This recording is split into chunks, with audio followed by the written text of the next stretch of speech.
वित्त मंत्रालय ने नोटिफिकेशन जारी कर दिया है कि क्रिप्टो करेंसी से संबंधित लेन देन और बाकी डिजिटल एसेट्स अब मनी लॉन्ड्रिंग प्रावधानों के दायरे में आएंगे।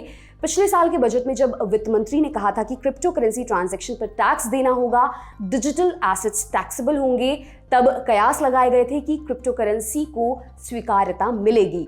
फिर इस कदम ने तो ऐसे कयासों को यू टर्न ही दे दिया है। लेकिन क्रिप्टो के समर्थकों का यह भी कहना है कि क्रिप्टो के विनियमन से सेक्टर को पहचान मिली है। वित्त मंत्रालय ने अपने आधिकारिक नोटिफिकेशन में एग्जैक्टली लिखा क्या है, ये कदम उठाया क्यों गया है और इंडस्ट्री में से कैसे देखा जा रहा है।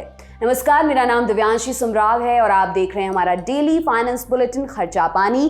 और आज बात क्रिप्टो की और क्रिप्टो के संभावित या आशंकित भविष्य की। दोनों शब्द इसलिए कि जैसी जिसकी श्रद्धा।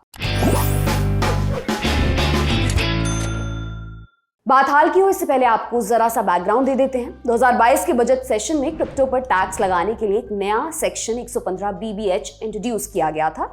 इस सेक्शन में मुख्यतः 3 प्रावधान थे। फायदे पर इन्वेस्टर को फ्लैट 30% टैक्स देना पड़ेगा। जब भी रेसिडेंट सेलर क्रिप्टो बेचेगा, हर ट्रेड या लेन देन पर 1% TDS लगेगा।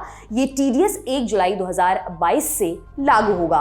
बजट के बाद से ही ये चर्चा होने लगी कि अगर सरकार डिजिटल करेंसी पर टैक्स लगा रही है तो क्या इसका मतलब है कि सरकार बिटकॉइन जैसी करेंसीज को मान्यता दे रही है।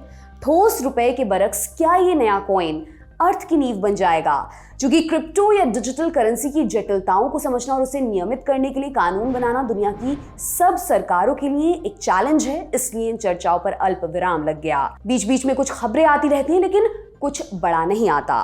भारत ने अभी तक क्रिप्टो करेंसी के लिए नियम कानूनों को कोई अंतिम रूप नहीं दिया है। RBI कई बार क्रिप्टो टोकन के इस्तेमाल के खिलाफ चेता चुकी है, बैन तक लगाने की बात कह चुकी है। ईडी कॉइनस्विच, कुबेर और वजीरेक्स जैसे कई क्रिप्टो एक्सचेंजों की जांच कर रही है। और अब आया है वित्त मंत्रालय का ये नोटिफिकेशन जो क्रिप्टो की शेडी इमेज को और शेडी साबित कर रहा है। इस नोटिफिकेशन में है क्या? मंगलवार 7 मार्च की शाम को जारी हुए इस नोटिफिकेशन में साफ तौर पर कहा गया है कि वर्चुअल डिजिटल संपत्ति का लेन देन और ट्रांजैक्शन मनी लॉन्ड्रिंग रोकथाम एक्ट यानी कि PMLA कानूनों के तहत आएगा। नोटिफिकेशन में किन किन ट्रांजैक्शंस पर एक्शन होने की बात है। इससे पहले ये जान लीजिए कि वर्चुअल डिजिटल संपत्ति होती क्या है। इनकम टैक्स एक्ट के मुताबिक वर्चुअल डिजिटल एसेट का मतलब ऐसी कोई भी संपत्ति जो किसी कोड, संख्या या टोकन के फॉर्मेट में हो। क्योंकि ये भारतीय करेंसी या विदेशी करेंसी तो है नहीं, इसे तो क्रिप्टोग्राफिक तरीके से ही बनाया जाता है, चाहे किसी भी नाम से बुलाया जाए।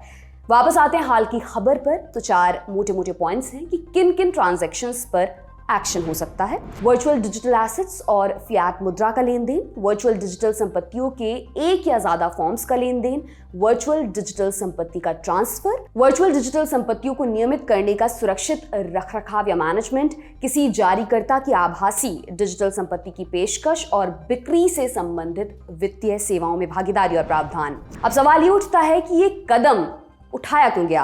हमने आपको बताया कि आयकर विभाग और ईडी कई क्रिप्टो कंपनियों की जांच कर रहा है। आर्थिक जानकारों की कहें तो इस कदम से जांच एजेंसियों को क्रिप्टो कंपनियों के खिलाफ कार्रवाई करने में मदद मिलेगी। इंडस्ट्री में क्या हलचल है? बड़े पैमाने पर इंडस्ट्री ने इस कदम का स्वागत किया है, लेकिन अधिसूचना के व्यापक दायरे और इसे कैसे कैसे लागू किया जाएगा, इसे लेकर चिंताएं भी हैं। हमने इसे लेकर बात की शरद कोहली से। हमने उनसे 2 सवाल पूछे। पहला तो ये कि इस नोटिफिकेशन का क्रिप्टो की स्वीकार्यता पर असर क्या पड़ेगा। क्रिप्टो करेंसी के भविष्य की नजर में ये पॉजिटिव कदम है या फिर नेगेटिव। दूसरा सवाल ये कि इंडस्ट्री के अंदर इस नोटिफिकेशन पर क्या रिएक्शंस हैं। सुनिए उन्होंने क्या कहा। अब सवाल ये उठता है कि क्या ये अच्छा हुआ कि बुरा हुआ, क्योंकि ज्यादा बड़ा लोगों के मन में सवाल समझ में नहीं आता कि भाई इसको अच्छा माने बुरा माने। ये ऐसा ही है कुछ जैसे आप समझिए ग्लास आधा है भरा हुआ है या ग्लास आधा खाली है। अब पहले भरा हुआ कैसे मैं ये दिखा देता हूं। क्योंकि एक क्रिप्टो करेंसी ट्रेडिंग कंपनी या एक्सचेंज चलाने वाले साहब तो ये कहते हैं कि बहुत अच्छा हुआ। क्यों अच्छा हुआ? क्योंकि हम सब जानते हैं कि क्रिप्टो करेंसी भारत में उसको रिकॉग्नाइज नहीं किया हुआ है, बल्कि रिजर्व बैंक तो इसको लगातार बैन करने की बात करता रहता है। भारत सरकार ने अगर इसको मान्यता नहीं दी है तो इसको बैन भी नहीं किया, पर इसको रिकॉग्नाइज भी नहीं किया है। तो क्रिप्टो करेंसी आज जो भी व्यक्ति ट्रेड करता है वो अपने रिस्क पर करता है। उसकी कहीं कोई सिक्योरिटी, कोई गारंटी, कहीं रिड्रेसल, कहीं कोई ग्रीवियंस कुछ नहीं वो रेस कर सकता है। तो उनका कहना यह है कि साहब अब prevention of money laundering act में ये एक्टिविटी भी आ गई, इसका मतलब शायद हम आगे कभी रिकॉग्निशन की तरफ बढ़ रहे हैं, क्योंकि अब इसको भी वैसे ही ट्रीट करे जाने लगा जैसे कि बैंकों को और स्टॉक मार्केट से संबंधित जो फाइनेंशियल सर्विसेज में जब आप मनी लॉन्ड्रिंग करते पकड़े जाते थे, तो वही सजा क्रिप्टो करेंसी में जो व्यक्ति मनी लॉन्ड्रिंग करेगा उसको भी वही सजा मिलेगी। तो एक उर्दू में शेर है कि दिल बहलाने को गालिब ख्याल अच्छा है। तो मुझे लग रहा है जो इसको पॉजिटिव मान रहे हैं तो ये दिल बहलाने को गालिब ख्याल अच्छा है कि चलिए अब कम से कम ये उस क्राइम में तो आ गई, तो कहीं आगे उम्मीद बन गई। ये तो रहा पॉजिटिव जो देख रहे हैं, हालांकि मैं इसको ज्यादा पॉजिटिव नहीं मानता। नेगेटिव इसका ये होगा कि जो लोग क्रिप्टो करेंसी में ट्रेड करते हैं, जो लोग क्रिप्टो करेंसी की सेवाएं देते हैं, क्रिप्टो करेंसी की बेच खरीद करते हैं, क्योंकि क्रिप्टो करेंसी का प्रयोग बहुत सारी इलेजिटिमेट इलीगल गतिविधियों में हो रहा था। इसमें स्मगलिंग है, हवाला ट्रांजैक्शंस है, ह्यूमन ट्रैफिकिंग है, आतंकवादी गतिविधियां हैं जिसमें क्रिप्टो करेंसी का प्रयोग हो रहा था। तो अब क्रिप्टो करेंसी का प्रयोग करते हुए यदि कोई व्यक्ति पाया जाता है तो जो इलीगल एक्टिविटी वो कर रहा है वो तो है ही। मान लीजिए वो टेररिस्ट एक्टिविटी में है तो जो टेररिज्म से संबंधित जो भी लॉ लगेगा वो तो लगेगा, स्मगलिंग से संबंधित जो भी लॉ लगेगा, ह्यूमन ट्रैफिकिंग से संबंधित जो भी लॉ लगेगा। उसके अलावा अब उसको prevention of money laundering act के अंतर्गत भी उस पर कार्रवाई की जाएगी, उसकी जवाबदेही पीएमएलए के अंतर्गत भी बनेगी।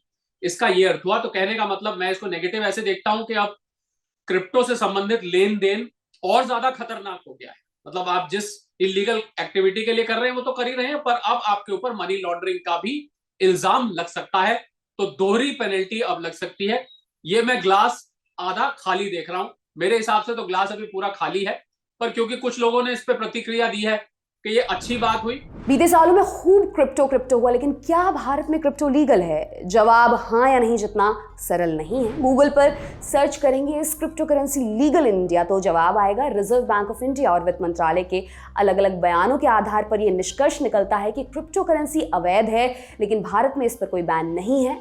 अवैध है मगर ये बैंड नहीं है। असल में कोई भी मुद्रा या करेंसी अगर लीगल टेंडर के तहत है तो ही ये मुद्रा कर्ज निपटाने के काम आ सकती है। क्रिप्टो करेंसी के लीगल टेंडर होने का मतलब है कि आप इसे उस हर तरह से इस्तेमाल कर सकते हैं जिस तरह से आप अपने स्पेसिफिक देश में पारंपरिक मुद्राएं जैसे डॉलर, रुपया, यूरो वगैरह का यूज करते आए हैं। माने लीगल टेंडर घोषित होने के बाद किसी भी लेन देन या खरीद फरोख्त में कोई भी उस मुद्रा को लेने से मना नहीं कर सकता। हालांकि सरकार ने डिजिटल करेंसी को लेकर कोई पुख्ता नियम नहीं बनाए हैं, कार्य प्रगति पर है। आज के खर्चा पानी में बस इतना ही। ये बुलेटिन आपके लिए लिखा था हमारे साथी सोमशेखर ने। क्रिप्टो और डिजिटल करेंसी के बारे में आपकी राय क्या है, हमें कमेंट बॉक्स में जरूर बताएं। मिलते हैं अगले एपिसोड में, तब तक अपना और अपनों का खूब ख्याल रखें। शुक्रिया। किसको मिली बात, किसने उड़ाया धुआं, दिन भर खेलों की दुनिया में क्या क्या हुआ, हर खबर जिस पर आप करते हैं बात, छोटी से छोटी जानकारी लाएंगे हर रात। लेकर आया है ललन टॉप, स्पोर्ट्स की खबरों का खास शो स्पोर्ट्स टॉप, सोमवार से शुक्रवार रात 10 बजे।